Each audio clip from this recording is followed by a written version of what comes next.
رب العالمين والعاقبة للمتقين والصلاة والسلام على رسوله الأمين وعلى آله وصحبه أجمعين ومن تبعهم بإحسان إلى يوم الدين أما بعد أعوذ بالله من الشيطان الرجيم بسم الله الرحمن الرحيم اقرأ باسم ربك الذي خلق الإنسان من علق اقرأ وربك الأكرم الذي علم بالقلم علم الانسان ما لم يعلم. قابل احترام حضرات و خواتین، رسول اللہ صلی اللہ علیہ وسلم کی حیات طیبہ، آپ کی پاکیزہ زندگی کو معلوم کرنے کے لیے ہم سب یہاں پر جمع ہیں. اللہ ہمارے یہاں جمع ہونے کو قبول فرمائے، ہماری زندگی میں اللہ برکت دے، امن و سکون اللہ ہمارے گھروں میں نازل فرمائے، آمین. جیسا کہ آپ جانتے ہیں، رسول اللہ صلی اللہ علیہ وسلم پر جو وحی نازل ہوئی، اس سلسلے میں کچھ باتیں ہمیں معلوم کرنی ہے. جب رسول اللہ صلی اللہ علیہ وسلم کی عمر 40 سال کے قریب پہنچی، اس وقت اللہ کے نبی صلی اللہ علیہ وسلم کو خوابوں کے ذریعے اس بات کی علامت یا اس بات کا اشارہ آپ کو ملا کہ آپ نبی بنائے جانے والے ہیں. اور وحی کا آغاز دراصل خوابوں سے ہوا. ماں عائشہ رضی اللہ عنہا فرماتی ہیں، صحیح بخاری کی حدیث ہے، اول ما بدی به رسول اللہ صلی اللہ علیہ وسلم من الوحی الرؤیا الصادقہ فی المنام. رسول اللہ صلی اللہ علیہ وسلم پر وحی کا جو آغاز ہوا وہ سچے خوابوں کے ذریعے ہوا، اور انبیاء کے خواب سچے ہوا کرتے ہیں. اہل علم نے کہا انبیاء کے خواب نبوت کا 46واں حصہ ہوا کرتے ہیں. 46واں جو ایک پارٹ، 40/6واں حصہ انبیاء کے خواب ہوا کرتے ہیں. یعنی مطلب یہ ہے انبیاء کے خواب بالکل سچے ہوا کرتے ہیں. اب عام انسانوں کے جو خواب ہیں، میرے اور آپ کے، فرمایا صلی اللہ علیہ وسلم نے، اچھے خواب اللہ کی طرف سے آتے ہیں اور برے خواب شیطان کی طرف سے. اچھے خواب آئیں، اللہ کا شکر بجا لائیے، نیک فال لیجئے اچھے خوابوں کے ذریعے. اور جب برے خواب دیکھتے ہیں، ہر کسی کو بتانے اور بیان کرنے کی ضرورت نہیں. بعض لوگ خوابوں کو لے کر کافی پریشان رہتے، عاملوں کے پاس جاتے اور مختلف علاج کی کوشش کرتے ہیں. یاد رکھیے گا، اگر برے خواب آتے ہیں تو شیطان کی طرف سے سمجھ کر انہیں نظر انداز کرنے کی کوشش کیجیے. اگر بار بار اگر برے خواب آ رہے ہیں، معتبر علماء سے رجوع کیجیے اور ان سے اس معاملے میں حل جو ہے دریافت کیجیے. اگر اچانک رات میں برے خواب لے کر آپ بیدار ہو جائیں، اللہ سے پناہ طلب کیجیے اس مردود شیطان سے. اعوذ باللہ من الشیطان الرجیم، اللہ کی پناہ طلب کیجیے. اور اعوذ بکلمات اللہ التامات من شر ما خلق، اعوذ بکلمات اللہ التامات من غضبہ وعقابہ وشر عبادہ ومن همزات الشیاطین وان یحضرون. جیسے اذکار کا اہتمام کر کے جس کروٹ پہ آپ لیتے تھے اس کروٹ کو بدل کے سو جائیے، بس کافی ہے. ہمارے یہاں پر ایک عام عادت ہوتی ہے، اگر خواب دیکھتے ہیں اگلے دن دوستوں کی مجلس میں اسے موضوع بناتے ہیں، اسے اپنا وہ ٹاپک بناتے ہیں، اور دوست بھی ہنسی مذاق میں کچھ نہ کچھ کہہ دیتے ہیں. اسی لیے اللہ کے نبی نے فرمایا، کتنی بڑی حکمت ہے. دیکھیے، برے خواب آپ ذکر مت کیجیے، خاص کر اپنے دوستوں کی مجلس میں. ہو سکتا ہے کہ آپ کا دوست آپ کے خواب کو لے کر کوئی ایسی بات کہہ دے، وہ قبولیت ایک دعا کی گھڑی ہو اور آپ کے حق میں وہ چیز قبول ہو جائے. اور بغیر علم کے لوگ کچھ بھی آپ کو ڈرا دیتے ہیں آپ کو. اور ویسے خوابوں کی جو تعبیر ہے، اللہ تعالیٰ نے اس کا علم ہر کسی کو نہیں عطا کیا. ہر عالم دین بیان نہیں کر سکتے ہیں کہ خواب کی تعبیر کیا ہے، یہ مخصوص علم ہے جو اللہ نے اپنے چند بندوں کو عطا کیا. نبی یوسف علیہ السلام اس میدان کے ماہر تھے. اور اب اگر آپ دیکھیں امت محمدیہ میں اہل علم میں ابن سیرین رحمۃ اللہ علیہ جو فرسٹ سینچری کے آخر کے زبردست عالم دین تھے جو 110 ہجری میں وفات پاتے ہیں, محمد ابن سیرین رحمۃ اللہ علیہ, آپ کے حوالے سے اہل علم نے کہا خوابوں کی تعبیر کے سلسلے میں اللہ نے آپ کو زبردست گرفت اور اللہ نے آپ کو وہ صلاحیت اور وہ برکہ اللہ نے آپ کو عطا کیا تھا. بہرحال یہ ہم اشارہ کرتے ہوئے آگے بڑھتے ہیں کہ خواب اچھے ہوں اللہ کی طرف سے سمجھ لیجیے, اگر برے ہوں شیطان کی طرف سے سمجھ کر اسے نظر انداز کرنے کی کوشش کیجیے بس. اور انبیاء کے جو خواب ہوتے ہیں وہ سچے ہوا کرتے ہیں. اسی لیے آپ کتب احادیث کو پڑھیں گے, احادیث کی کتاب کو پڑھیں گے, رسول اللہ صلی اللہ علیہ وسلم کا یہ معمول تھا نماز فجر سے فارغ ہونے کے بعد آپ صحابہ کرام کی طرف متوجہ ہوتے اور آپ فرماتے اے میرے صحابہ رات میں میں نے خواب میں یہ مناظر اور ان چیزوں کو میں نے دیکھا. اور خود صحابہ کرام بھی اللہ کے نبی کی خدمت میں حاضر ہوتے اور اپنے خواب کو بیان کرتے اور آپ سے اس کی تعبیر جو ہے دریافت کیا کرتے تھے. انبیاء کے خواب سچے ہوا کرتے. اس لیے عائشہ رضی اللہ عنہ کیا فرماتی ہیں, صحیح بخاری کی حدیث جو بھی میں نے آپ کے سامنے پیش کیا, اول ما بدی به رسول اللہ صلی اللہ علیہ وسلم من الوحی الرؤیا الصادقہ فی المنام, کہ وحی کا آغاز اللہ کے نبی پر سچے خواب کے ذریعے ہوا. اور کچھ اشارات اللہ کے نبی کو ملے. نبی بنائے جانے سے پہلے آپ کو کچھ اشارات ملے جن اشارات سے اس بات کا پتہ چلتا ہے کہ آپ پر ایک بڑی عظیم ذمہ داری آپ کے حوالے کی جانے والی ہے. آپ کے کندھوں پر نبوت کی ذمہ داری اللہ تبارک و تعالیٰ رکھنے والے ہیں. یہ اشارے ملتے ہیں جیسا کہ صحیح مسلم کی حدیث میں آپ کے حوالے کرتا ہوں. اللہ کے نبی نے فرمایا صلی اللہ علیہ وسلم نے انی لأعرف حجرا بمکہ كان يسلم علي قبل ان ابعث انی لأعرفه الآن.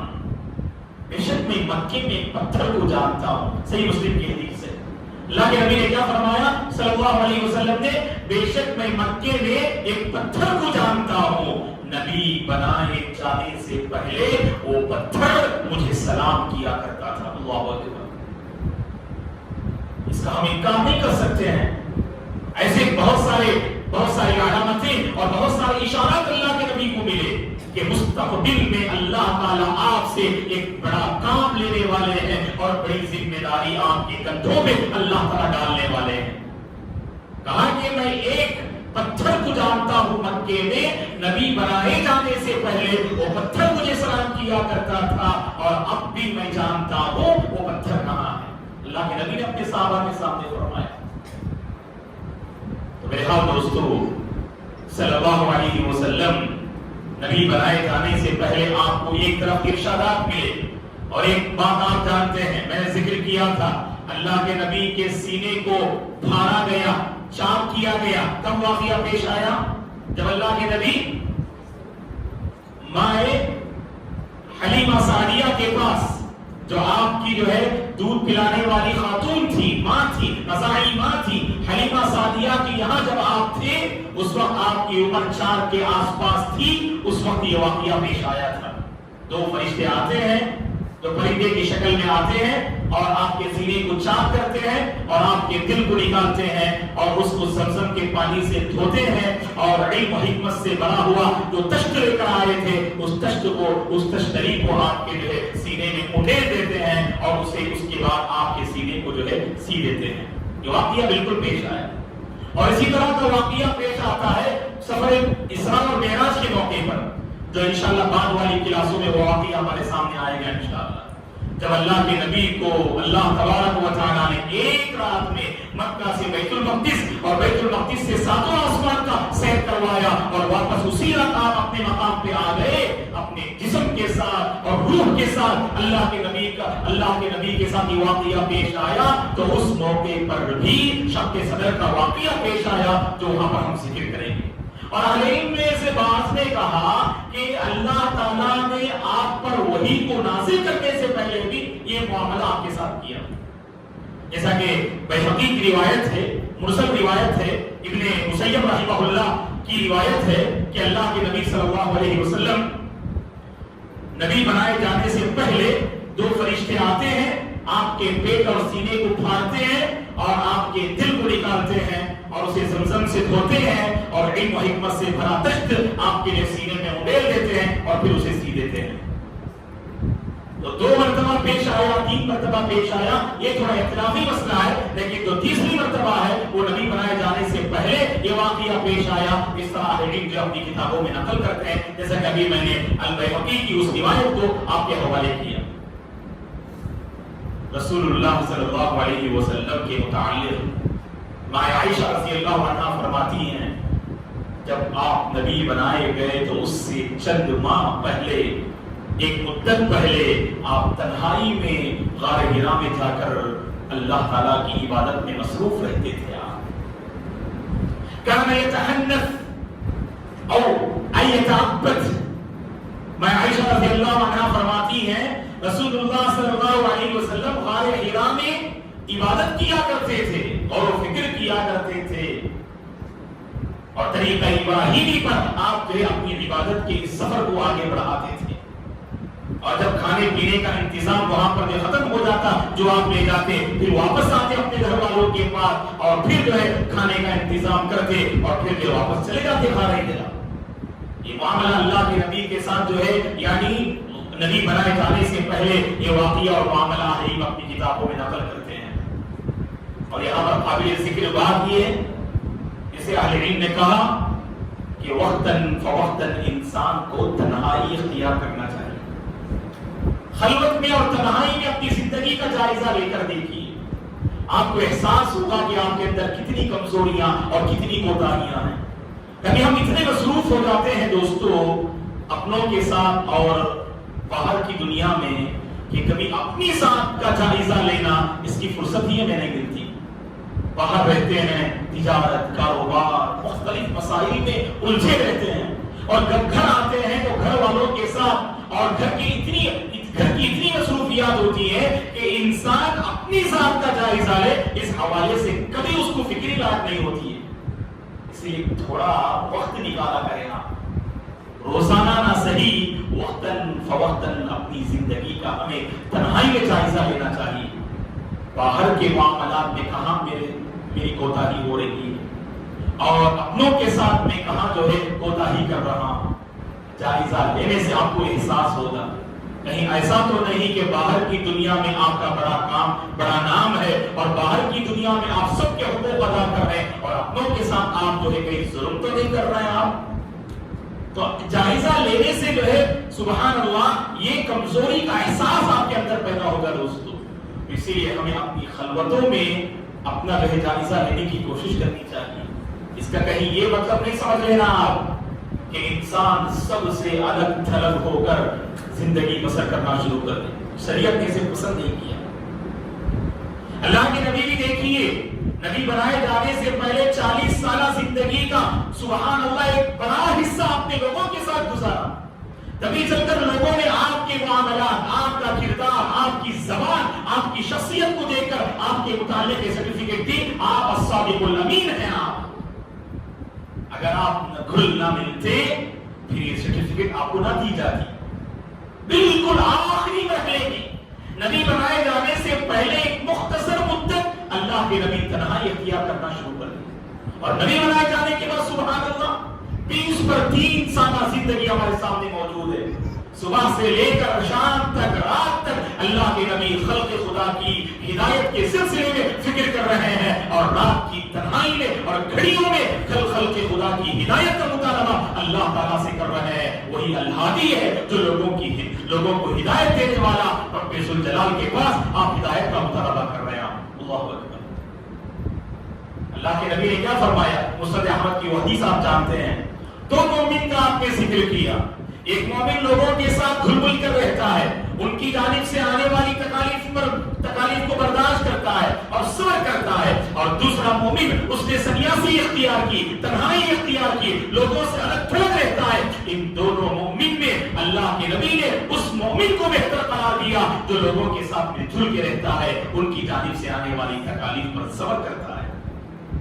بعض لوگوں کا مزاج ہوتا ہے کسی سے ملتے جلتے نہیں. آپ یہ مت سمجھ لینا کہ بہت اچھی عادت ہے یہ زیادہ اچھی عادت نہیں دوستو. کبھی کبھار انسان حد سے زیادہ لوگوں سے الگ رہا نا, کبھی اس کا ذہن جو ہے اس کا ساتھ نہیں دیتا, الگ الگ رائے اختیار کرنے لگتا ہے اور لوگوں سے بدسل ہو جاتا ہے اور ہر معاملے میں اپنی الگ اور انوکھی رائے اختیار کرنے لگتا ہے. کہا کہ نہیں, تنہائی اختیار کیجیے لیکن اپنی پوری زندگی کو تنہائی کے حوالے مت کیجیے. زندگی کا ایک حصہ ضرور ایسا بنائیں جسے آپ تنہائی کے حوالے کر دیجیے. جائزہ لینے, کمزوریوں کا احساس کرنے, اپنا جو ہے محاسبہ کرنے, اپنی غلطیوں کا اعتراف کرنے کہ یہ آپ ایک وقت مختص کیجیے اور بقیہ اوقات باہر کے لوگوں اور اپنوں کے ساتھ معاملات اور تعلقات کے لیے آپ جو ہے آگے بڑھائیے دوستوں زندگی کے سفر میں. تو بہرحال اللہ کے نبی صلی اللہ علیہ وسلم نبی بنائے جانے سے پہلے غار حرا میں آپ خلوت اختیار کرتے, تنہائی اختیار کیا کرتے تھے صلی اللہ علیہ وسلم. اب آئیے معلوم کرتے ہیں آپ پر وحی کیسے نازل ہوئی. اللہ کے نبی ایسے ہی آپ اللہ کی عبادت میں مصروف تھے. غار حرا میں رمضان کا مہینہ تھا. رمضان کی 20 پر 1ویں تاریخ, جسے پہلی تاخرات کہتے ہیں آپ, پیر کا دن تھا. اہل علم نے تفاسیر اپنی کتابوں میں لکھا ہے کہ رمضان کی 20 پر 1ویں تاریخ پیر کا دن, اسے آپ پہلی تاخرات کہتے ہیں. اس وقت اللہ کے نبی کی عمر 40 سال اور 6 ماہ کی تھی. سارے 40 سال کے تھے اللہ کے نبی, 40 سال 6 ماہ مکمل ہو چکے تھے. اس موقع پر جبریل علیہ السلام پہلی بار اللہ کی طرف سے پیغام لے کر آتے ہیں, وحی لے کر آتے ہیں. گویا کہ نبوت کا مبارک سلسلہ اللہ کے نبی کی زندگی سے یہاں سے شروع ہونے لگتا ہے. غار حرا, رات کا موقع, پہلی بار جبریل علیہ السلام اللہ کی جانب سے پیغام لے کے آ رہے. ایسا نہیں کہ پہلے سے آپ کو معلوم تھا, آپ گھڑی کا انتظار کر رہے تھے, اب آنے والے ہیں تو انسان کو گھبراہٹ نہیں ہوتی. اچانک کوئی اجنبی انسان آپ سے اس طرح کی ملاقات کرے, اور ملاقات بالکل اگر جس انداز سے ابھی جو معاملہ ہم ذکر کریں گے, واقعہ کیا تھا صحیح بخاری کی حدیث ہے. ماں عائشہ رضی اللہ عنہا واقعے کو اس طرح سے بیان کرتی ہیں. اللہ کے نبی غار حرا میں موجود تھے. اس موقع پر جبریل علیہ السلام آتے ہیں اور اللہ کے نبی سے کہتے ہیں, جیسے ہی آئے فوراً کہا یا محمد اقرا, اے محمد پڑھیے. پڑھیں گے کیا اللہ کے نبی؟ فوراً کہا, کیونکہ آپ امی تھے. آپ امی کا معنی جانتے ہیں آپ, کیا معنی ہے امی کا؟ امی کا معنی کیا ہے جی؟ جو احسن, بارک اللہ فیک. آپ کا نام عدنان, احسن کیا عدنان ماشاءاللہ. اسی لیے 2 ہی نام کافی ہیں. اگلے ہفتے انشاءاللہ تھوڑا امام صاحب یاد دلائیے. جزاک اللہ خیر انشاءاللہ. آپ بھی آئیے. اور ایک کون تھے جو آپ انشاءاللہ, اور معیہ صاحب کے فضل معاذ تھے انشاءاللہ. اگلے ہفتے شریف انشاءاللہ. ٹھیک ہے, اللہ یبارک فیک. احسن. 2 باتیں دیکھیں, کریکٹ پیش کیجیے. امی کا مطلب کیا؟ الذی لا یعرف الکتابۃ والقراءۃ, جسے لکھنا اور پڑھنا نہ آتا ہو. جسے لکھنا بھی نہ آئے, پڑھنا بھی نہ آئے, اسے امی کہتے ہیں. عربی زبان میں ان پڑھ. اللہ نے ایسے ان پڑھ لوگوں میں نبی کو مبعوث کیا. هو الذی بعث فی الامین. بڑی حکمت تھی. اللہ کے نبی کو پڑھنا لکھنا نہیں آتا تھا. اگر پڑھنا لکھنا آتا تھا تو یہ مشرکین مکہ کہتے تھے, ارے محمد کو پڑھنا لکھنا تو آتا ہے نا. انہوں نے اپنی جانب سے یہ آیتیں لکھ کر ہمارے سامنے پیش کر دی. تو کہیں لوگ آپ پر یہ اعتراض نہ کرے, اسی لیے اللہ نے آپ کو امی بنایا. تو کہا اللہ کے نبی نے, جب جبریل نے کہا کہ پڑھیے, کہا کہ ما انا بقاری, مجھے پڑھنا نہیں آتا. تو کیا کیا اس کے بعد جبریل علیہ السلام نے صحیح بخاری کی حدیث ہے، اللہ کے نبی فرماتے ہیں فَأَخَذَنِي فَغَطَّنِي کہ اللہ کے نبی کو جبریل علیہ السلام نے پکڑا اور اپنے سینے سے آپ کو دبوچا، اور دبوچنے کے بعد فرمایا کہ پڑھیے۔ وہی بات آپ نے دہرائی ماں نبی قاری کہ مجھے پڑھنا نہیں آتا، تو ماں عائشہ فرماتی ہیں پھر کیا ہوا؟ فَأَخَذَنِي فَغَطَّنِي الثَّانِيَةَ پھر جبریل علیہ السلام نے اللہ کے نبی کو پکڑا اور آپ کو دبوچا دوسری مرتبہ اور کہا کہ پڑھیے۔ اس موقع پر فرمایا، جواب دیا، وہی جواب دہرایا، مجھے پڑھنا نہیں آتا۔ تو پھر کیا کیا؟ تیسری مرتبہ بھی وہی ہوا، فَأَخَذَنِي فَغَطَّنِي الثَّالِثَةَ ثم قال اقرأ فقلت ما انا بقارئ تیسری مرتبہ بھی حضرت جبریل نے آپ کو پکڑا اور دبوچا، جب اس کے بعد کہا کہ پڑھیے تو کہا کہ مجھے پڑھنا نہیں آتا۔ تین مرتبہ پڑھنا نہیں آتا کہا، اس کے بعد جبریل علیہ السلام نے یہ آیات کریمہ آپ کے سامنے تلاوت کی، اے محمد ان آیتوں کو پڑھیے، اقرأ بسم ربک الذی خلق خلق الانسان من علق اقرأ وربک الاکرم الذی علم بالقلم علم الانسان ما لم يعلم۔ کتنی آیتیں نازل ہوئی؟ 5 آیتیں نازل ہوئی اللہ کے نبی پر۔ پہلی بار سورہ علق جو 30ویں پارے میں ہے، 5 آیتیں نازل ہوئی۔ اے نبی پڑھیے اپنے اس رب کے نام سے جس نے پیدا کیا، جس نے انسان کو جمے ہوئے خون سے پیدا کیا۔ اے نبی پڑھیے آپ کا رب بڑا کرم والا ہے، جس نے انسان کو قلم کے ذریعے سکھایا، انسان کو اس نے وہ باتیں سکھائی جنہیں وہ نہیں جانتا تھا۔ یہ ساری باتیں اللہ نے 5 آیتوں میں اللہ نے ذکر کیا۔ اس کے بعد ہوا کیا؟ جبریل علیہ السلام چلے گئے اور اللہ کے نبی ان آیتوں کو اپنی زبان پر دہرا رہے تھے۔ اقرأ بسم ربک الذی خلق خلق الانسان من علق اقرأ وربک الاکرم الذی علم بالقلم علم الانسان ما لم يعلم۔ یہ دہراتے ہوئے آپ جو ہے غار حرا سے نکلے اور اپنے گھر کی طرف جو ہے رواں دواں ہونے لگے۔ اور دل کی کیفیت کیا تھی؟ ماں عائشہ رضی اللہ عنہا فرماتی ہے کہ دل پوری طرح سے گھبراہٹ اور خوف سے بھرا ہوا تھا۔ ڈر گئے اللہ کے نبی، آخر کیا ماجرا ہے اور کیا معاملہ ہے؟ اور جاتے ہیں اپنے گھر اور مائیں خدیجہ سے جیسے گھر پہنچتے کہتے ہیں کہ زملونی زملونی یا خدیجہ، اے خدیجہ مجھ پر چادر اڑا دو، مجھ پر چادر اڑا دو، کمبل اڑا دو۔ سبحان اللہ، عقل سلیم رکھنے والی، سمجھدار، کامیاب، پاک باز، دور اندیش خاتون خدیجہ رضی اللہ عنہا نے یہ سوال نہیں کیا کیا معاملہ ہے اللہ کے نبی، پہلے بتاؤ بعد میں کمبل اڑاتی ہوں۔ اللہ اکبر، پیغام ہے اس میں عورتوں کے لیے۔ اپنے گھر کو آپ پرسکون بنانا چاہتی ہیں کہ گھر کے مرد حضرات کو بھی سمجھنا پڑے گا۔ اللہ کے نبی نے کہا کہ چادر اڑا دو، اللہ کے نبی پر آپ چادر اور کمبل اڑا لیتی ہیں۔ گھبراہٹ دور ہونے کے بعد اللہ کے نبی اور ماں خدیجہ آپس میں گفتگو کرتے ہیں۔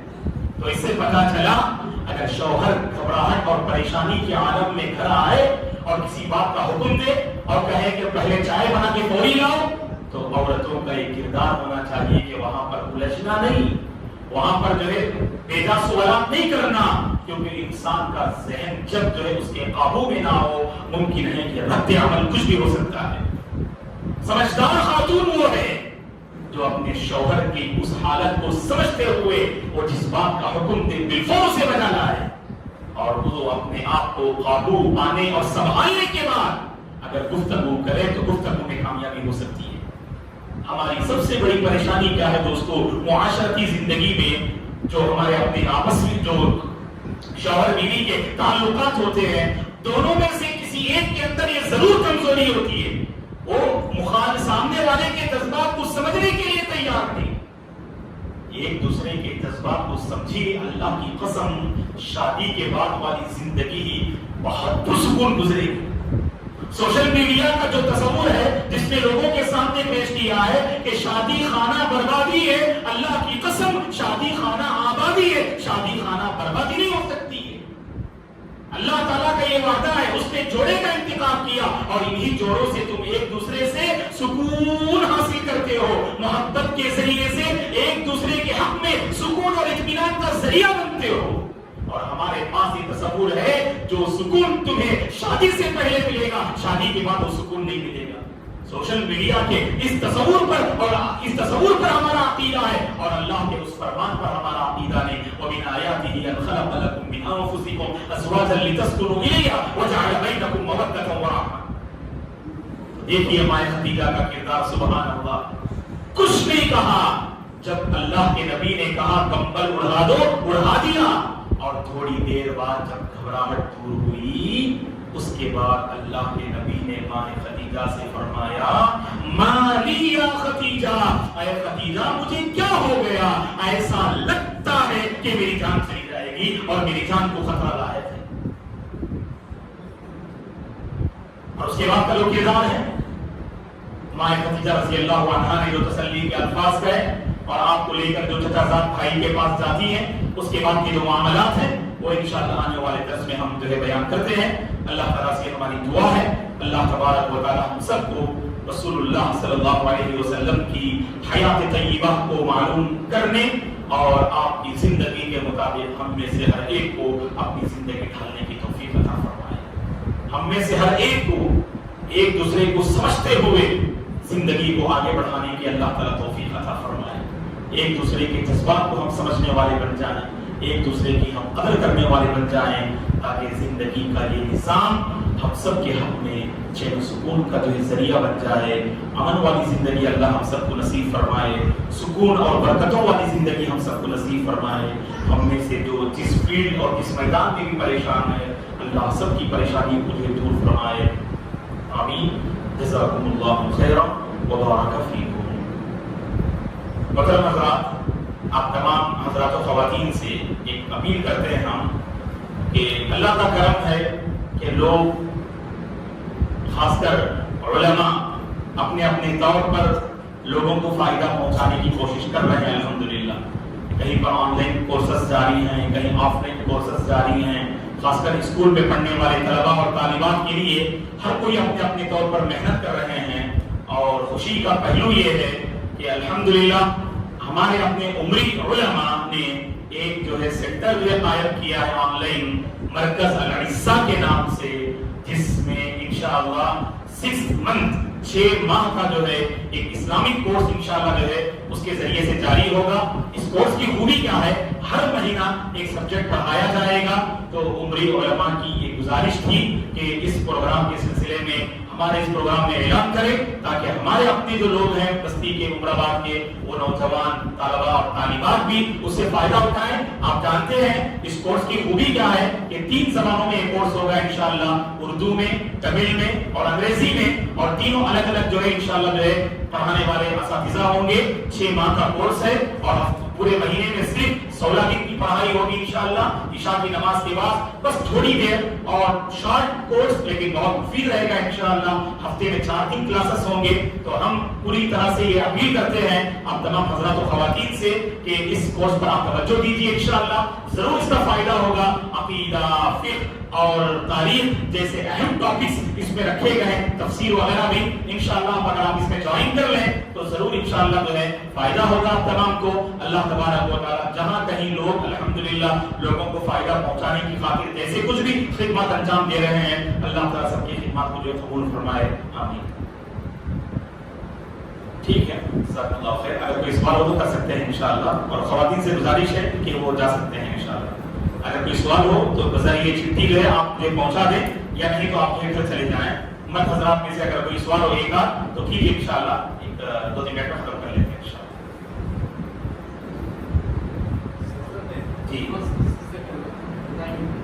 سفر میں نماز، جی تو سفر میں شریعت کی رخصت، شریعت کی جانب سے رخصت ہے کہ آپ 4 رکعت والی نماز کو 2 رکعت کر کے پڑھ سکتے ہیں۔ اب کتنے کلومیٹر پہ آپ کو سفر کرنا ہے، اس میں زبردست علماء کے درمیان کچھ اختلاف ہے۔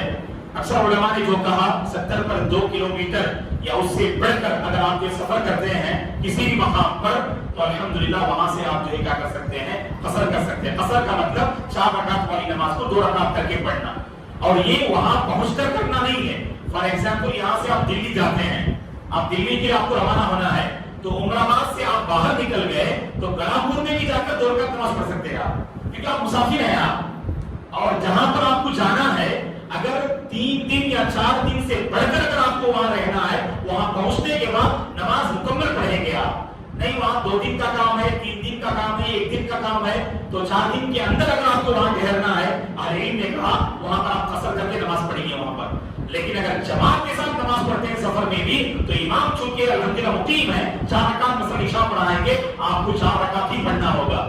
اگر آپ تیسری رکعت میں بھی آئیں گے، چونکہ آپ نے مقیم امام کے پیچھے آپ نے نماز پڑھی ہے تو اٹھ کر 2 رکعت نماز پڑھیں گے۔ لوگ کیا سمجھتے ہیں تیسری رکعت پہ جوائن کر لیں گے، ہم تو مسافر نا 2 رکعت ہو جائے گی، ایسا نہیں کریں گے آپ۔ اگر جماعت سے نماز پڑھتے ہیں آپ سفر میں تو پوری 4 رکعت پڑھیں گے آپ۔ اگر امام کے ساتھ نماز پڑھتے ہیں، تنہا نماز پڑھتے ہیں آپ تو 2 رکعت جو ہے نماز پڑھ لیں گے آپ۔ اور ایک اہم بات جو میں ذکر کر دیتا ہوں آپ کو، اسے ذہن میں رکھیے، سفر میں کوئی نماز چھوٹ گئی آپ کی، مثلا آپ سفر میں ظہر اور عصر نہیں پڑھے، آپ بھیڑ یا کوئی موقع ہی نہیں ملا آپ کو، عمر آباد آپ مغرب کے بعد پہنچے، اب آپ کو ظہر عصر قضا کرنا ہے نا، تو سفر میں چھوٹی ہوئی نماز اپنی بستی پہنچ کر بھی 2 ہی پڑھیں گے آپ، ظہر بھی 2 رکعت قضا کریں گے اور عصر بھی 2 رکعت ہی قضا کریں گے۔ ایک اور ایگزامپل دیتا ہوں آپ کو میں، ظہر عصر بستی میں نہیں پڑھے آپ کسی وجہ سے، سفر میں نکل گئے مغرب میں آپ، اور عشاء میں وہاں سفر میں موقع ملا آپ کو الحمدللہ نماز پڑھنے کا، ظہر عصر قضا کرنا ہے، ظہر بھی 4 پڑھیں گے، عصر بھی 4 پڑھیں گے۔ تو مطلب کیا، سفر میں چھوٹی ہوئی نماز بستی پہنچ کر قصر کر کے ہی پڑھیں گے، اور بستی میں چھوٹی ہوئی نماز سفر میں بھی مکمل پڑھیں گے آپ۔ ٹھیک ہے، یہ کچھ باتیں تھیں سفر کے بارے میں، اگر اس میں کچھ ڈاؤٹ ہو تو پوچھیے آپ لوگ۔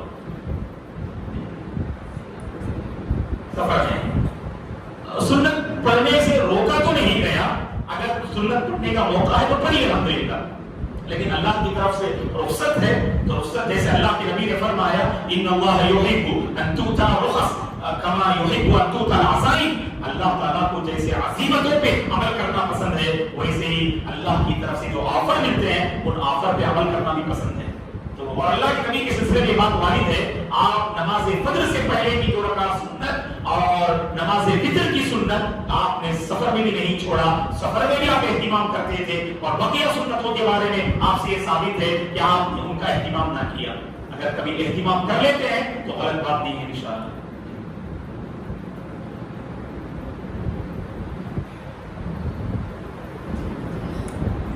کوئی سوال سوچ کر بھی آ سکتے ہیں انشاءاللہ یہ ہفتے کے لیے۔ اللہ بارک فیکم، سبحانک اللہم و بحمدک، اشہد ان لا الہ الا انت، استغفرک و اتوب الیک۔ السلام علیکم۔